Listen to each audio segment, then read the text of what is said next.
Hello, I'm Jacob. This is the Prepper's Bunker Outdoors. Today is Tactical Tuesday, and we're going to talk about whether or not you should add a flashlight to your EDC kit. Stop! There are two main categories of weapon light or fighting light that I'm going to talk about. One would be a weapons mounted light, and the other category simply being a non-weapons mounted light. So first I will talk about the weapons light. Now, my experience on this topic is based on admittedly limited training. I had the low light or night portion of shooting and way of the pistol at tactical response, as well as the simulations and CQB simulations that followed that, and active shooter. We did some simulations. And I've practiced and trained with the cheek weld, and I typically enjoy doing the FBI hold, but I also got to use the weapon light a little bit when using simunitions. And so one thing that I realized in my admittedly limited scope of training was that weapons lights and the cheek hold resulted in getting shot in the hands, fingers, and chest and face for a lot of people, quite a bit, myself included, whereas using a different hold, if applicable, like the FBI hold, yielded just different results. So when it comes to a weapon light, I'm not going to talk about lumens and X, Y, Z, whatever else. In this video, I will talk about that later. But in your weapons light, what you want to look for, number one priority, is it absolutely reliable? Absolutely reliable. And you'll notice I didn't say the number one priority is, does it have all of the lumens? There are certain brands of flashlights that have never made it through an entire class at tactical response. So if your flashlight has all of the lumens, but when you need it, it doesn't work, you've been carrying wasted weight. Like I said, and I think a lot of people that buy a weapons light end up not carrying them or leaving on the bedside because they'll find out it is harder to find holsters, it is a little bit extra bulk, it is a little bit extra weight. They eventually choose against it, and sadly they have to make the purchase before they realize it. Although there are people that every day carry and use weapon lights, and I'm sure effectively within the law enforcement community. So that's something to consider if you're thinking about going the weapons light route.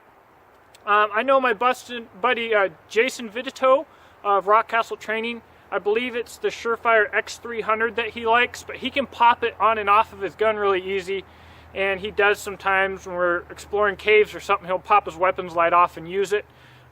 Whether or not that's something that you should do, could do, want to do, whatever, there it is. Being easy to take on and off might be something to consider. That's not something that you have to worry about if you purchase and train with a completely separate fighting flashlight. With the fighting flashlight, what you have to consider, number one, again, is reliability. If you're carrying around a flashlight and you need it and it doesn't work, that's just, you know, there's nothing more important than that. It doesn't matter if you have an 8 lumen flashlight, but it comes out and it works every single time for looking at something.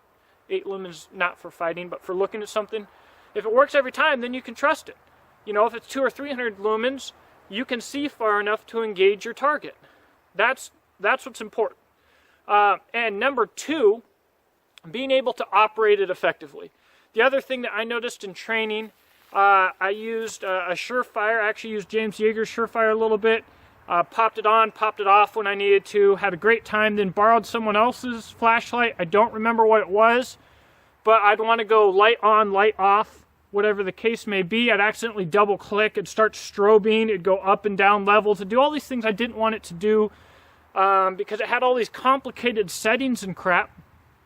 So my second thing that I would look for in a fighting flashlight after reliability would be simplicity. Keep it simple, stupid. I do not believe that you need 357 programmable functions and styles and strobes. And how did the strobe even become an industry standard in the first place, outside of cop magazines and fantasy combat or something? I don't know. So number one, for a separate flashlight, reliability. Number two, simplicity. Number three, lumens. You've got to be able to see what you're shooting at. Almost any fighting flashlight is going to provide that. I believe that it is important for you to EDC a flashlight, but I've been waiting to jump on one because a lot of different models lacked something that I was looking for. And so what I ended up purchasing was this Surefire Tactician.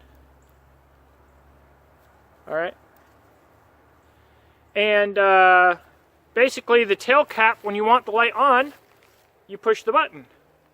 When you don't want the light on, you don't push the button. You can turn it on and leave it on with a twist.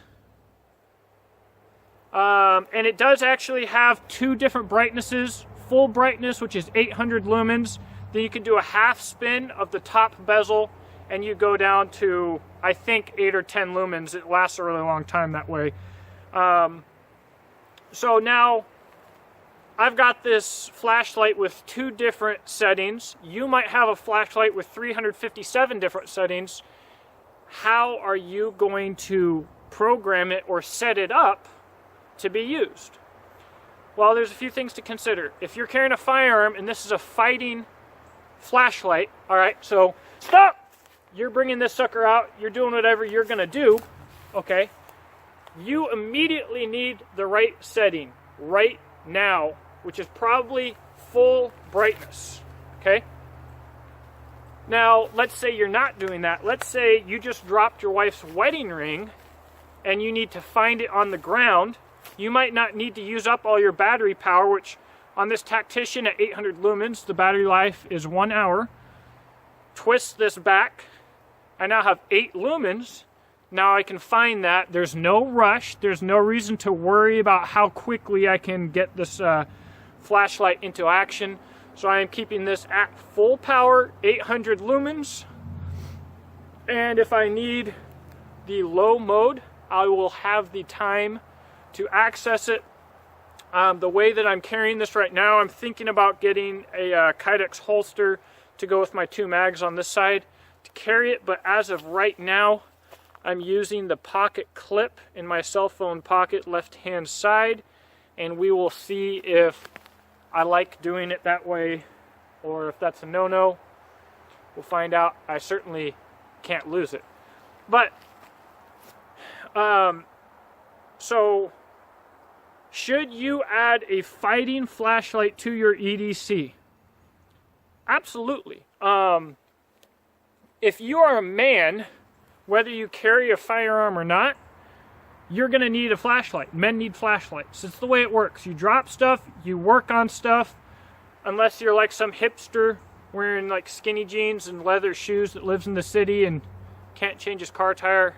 I don't know what they need or don't need, but a real man pretty much needs to always carry a flashlight, especially as a prepper, okay? Because bad things happen at night, and you need to get places at night. So, from that perspective, yes, you should add a flashlight to your EDC.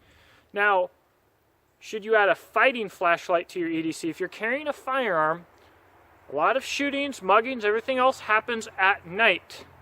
You need to be able to positively ID your target before you ventilate it.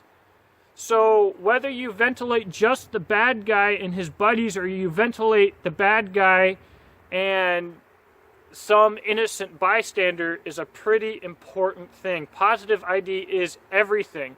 So if you're looking at a fighting flashlight to go along with your fighting pistol, I think that it is absolutely prudent to add that to your EDC, and I'm sad that it's taken me so long.